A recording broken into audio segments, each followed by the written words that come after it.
आइए जानते हैं अहोई अष्टमी की कथा।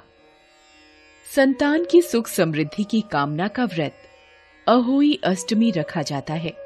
यह पर्व कार्तिक मास की कृष्ण पक्ष की अष्टमी को मनाया जाता है। प्राचीन समय में किसी नगर में एक साहूकार रहता था। उसके 7 लड़के थे। दीपावली से पूर्व साहूकार की स्त्री घर की लीपापोती हेतु मिट्टी लेने खदान में गई और कुदाल से मिट्टी खोदने लगी। उसी जगह एक सेह की मान थी। सहसा उस स्त्री के हाथ से कुदाल सेह के बच्चे को लग गई, जिससे सेह का बच्चा तत्काल मर गया। अपने हाथ से हुई हत्या को लेकर साहूकार की पत्नी को बहुत दुख हुआ, परंतु अब क्या हो सकता था। वह शोकाकुल पश्चाताप करती हुई अपने घर लौट आई। कुछ दिनों बाद उसके बेटे का निधन हो गया। फिर अचानक दूसरा, तीसरा और इस प्रकार वर्ष भर में उसके 7 बेटे मर गए। महिला अत्यंत व्यथित रहने लगी। एक दिन उसने अपने आस पड़ोस की महिलाओं को विलाप करते हुए बताया कि उसने जानबूझकर कभी कोई पाप नहीं किया। हाँ, एक बार खदान में मिट्टी खोदते हुए अनजाने में उससे एक सेह के बच्चे की हत्या अवश्य हुई है और उसके बाद मेरे 7 पुत्रों की मृत्यु हो गई। ये सुनकर औरतों ने साहूकार की पत्नी को दिलासा देते हुए कहा कि ये बात बताकर तुमने जो पश्चाताप किया है उससे तुम्हारा आधा पाप नष्ट हो गया है। तुम उसी अष्टमी को भगवती पार्वती की शरण लेकर सेह और सेह के बच्चों का चित्र बनाकर उनकी आराधना करो और क्षमा याचना करो। ईश्वर की कृपा से तुम्हारा पाप नष्ट हो जाएगा। साहूकार की पत्नी ने उनकी बात मानकर कार्तिक मास की कृष्ण पक्ष की अष्टमी को उपवास व पूजा याचना की। वो हर वर्ष नियमित रूप से ऐसा करने लगी। बाद में उसे 7 पुत्रों की प्राप्ति हुई। तभी से अहोई व्रत की परंपरा प्रचलित हो गई। इस कथा से अहिंसा की प्रेरणा भी मिलती है। ऐसे करें अहोई अष्टमी की पूजा। इस दिन माताएं सूर्योदय से पूर्व स्नान करके व्रत रखने का संकल्प लें। अहोई माता की पूजा के लिए दीवार या कागज पर गेरू से अहोई माता का चित्र बनाएं और साथ ही सेह और उसके 7 पुत्रों का चित्र बनाएं। सायंकाल के समय पूजन के लिए अहोई माता के चित्र के सामने एक चौकी रखकर उस पर जल से भरा कलश रखें। तत्पश्चात रोली चावल से माता की पूजा करें। मीठे पुए या आटे के हलवे का भोग लगाएं। कलश पर स्वस्तिक बना ले और हाथ में गेहूं के 7 दाने लेकर अहोई माता की कथा सुने। इसके उपरांत तारों को अर्घ्य देकर अपने से बड़ों के चरण स्पर्श कर आशीर्वाद लें। जय अहोई माता।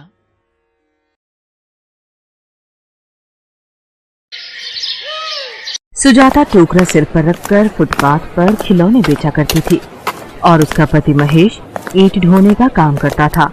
दोनों पति पत्नी मेहनत करके गुजारा कर रहे थे। खिलौने ले लो भैया, गुड़िया, गुड्डा, ये झुनझुना, गेंद बल्ला। नहीं लेना बहन, आगे जाओ। क्या करूं, आज तो एक भी खिलौना नहीं बिका। दिवाली के दिनों में भी कोई कमाई नहीं हो रही। सब लोग दुकानों से ही खिलौने खरीदते हैं। दीपू, तेरे बापू अभी तक नहीं आए। चल हम घर चलते हैं, तब तक तेरे बापू भी आ जाएंगे। माँ, बहुत भूख लगी है, मुझे कुछ खाना है। अभी जाकर मैं तेरे लिए रोटी बना दूंगी। सुजाता घर पहुंचती है और दीपू के लिए रोटी बनाने लगती है। अरे, आटा तो एक ही रोटी का रखा है। अभी दीपू के बापू आएंगे तो उन्हें क्या दूंगी। ये चावल उबाल देती हूँ। क्या हुआ सुजाता, परेशान क्यों हो?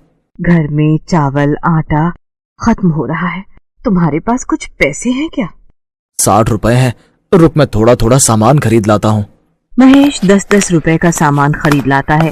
2 दिन तो गुजर जाता है, पर अगले दिन सुजाता का अहोई अष्टमी का व्रत था। सुजाता निराहार रहकर व्रत और पूजा कर रही थी। उसने अहोई माता की तस्वीर दीवार पर बनाई। तभी उसका बेटा दीपू आ जाता है। माँ, ये किसकी तस्वीर बना रही है? दीपू बेटा, ये अहोई माता है। आज अहोई अष्टमी का त्योहार है, इसीलिए मैं इनकी पूजा कर रही हूँ। पर माँ, त्योहार पर तो पूरी पकवान बनते हैं, आपने तो कुछ भी नहीं बनाया। दीपू बेटा, मेरे पास इतने पैसे नहीं है कि मैं पूरी पकवान बना सकूं, इसीलिए ये चीनी का भोग लगा रही हूँ। पर माँ, तुम शाम को फिर क्या खाओगी? तुम भी तो सुबह से भूखी हो। दीपू बेटा, तेरे बापू आएंगे ना, तो वो सब्जी तरकारी लेकर आएंगे, फिर मैं वही बनाऊंगी, उसके बाद ही हम खाना खाएंगे। अब इन 200 रुपए से सब्जी और राशन आ जाएगा। कम से कम सुजाता को शाम की पूजा में बनाने के लिए खाने का इंतजाम हो जाएगा। तभी एक चोर महेश के हाथ से रुपए छीनकर भाग जाता है। अरे पकड़ो भैया, मेरे रुपए छीनकर भाग रहा है, कोई पकड़ो उसे।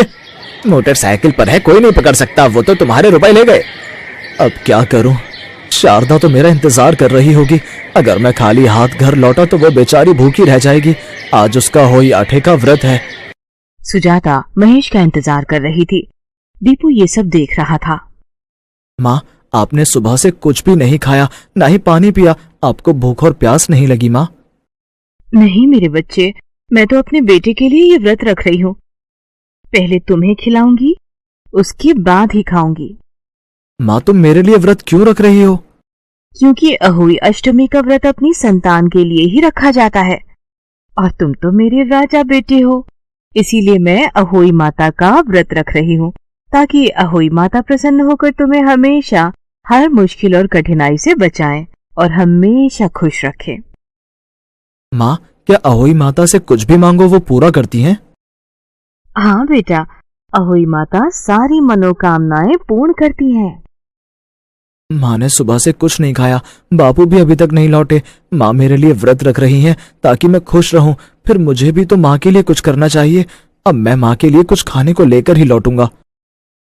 दीपू एक मासूम और बहुत प्यारा बच्चा था। वो नादान तो भगवान को ही ढूंढने के लिए चल पड़ा। दीपू रास्ते में चलते हुए लोगों से अहोई माता का पता पूछ रहा था। चाची, आप जानती हो अहोई माता कहाँ रहती हैं? बेटा, अहोई माता तो सब जगह विराजमान है।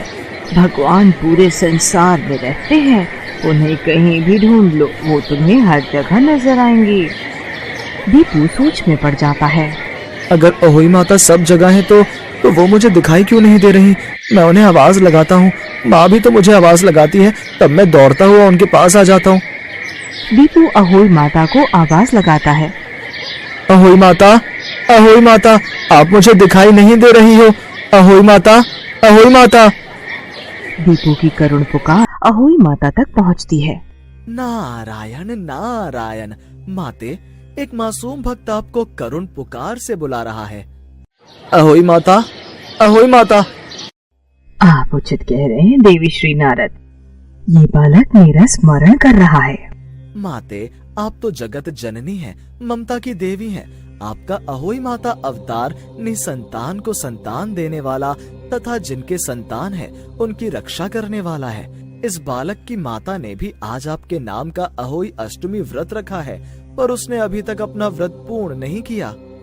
मैं अपनी दिव्य दृष्टि से सब कुछ देख रही हूँ देव श्री नारद, और मैं जानती हूँ आपका भी हृदय व्याकुल हो रहा है कि मैं अतिशीघ्र इस बालक के पास जाऊं। नारायण नारायण। माते, आपने बिल्कुल उचित समझा, और फिर माँ तो अपने बालक के हृदय की बात को बिना कहे ही समझ जाती है। जैसे आपने समझी, माँ की महिमा माँ ही जाने। इसके पश्चात अहोई माता दीपू के सामने प्रकट होती है। अहोई माता, अहोई माता।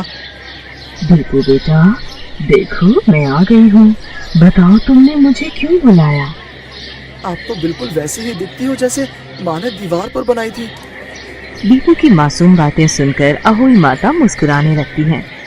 अहोई माता, माँ ने सुबह से कुछ नहीं खाया है, मुझे उनके लिए खाना लेना है, आपकी पूजा में चढ़ाने का सामान लेना है। अच्छा, तो तुम अपनी माता के लिए यहाँ आए हो?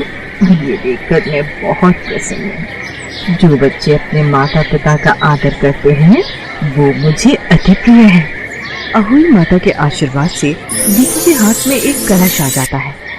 दीपू, अब तुम्हारी माता को कभी भूखा नहीं रहना पड़ेगा। मेरा आशीर्वाद सदैव तुम्हारे साथ है। इतना कहते ही अहोई माता अंतर्ध्यान हो जाती हैं। दीपू की आंख खुलती है तो वो घर के आंगन में सो रहा था। अरे, मैं तो अहोई माता से मिलने गया था। मैं घर के बाहर कैसे सोया हुआ हूँ? ये कलश तो मुझे अहोई माता ने दिया था। माँ, माँ, ये देखो अहोई माता ने मुझे क्या दिया। अहोई माता? वो तुझे कहाँ दिखी?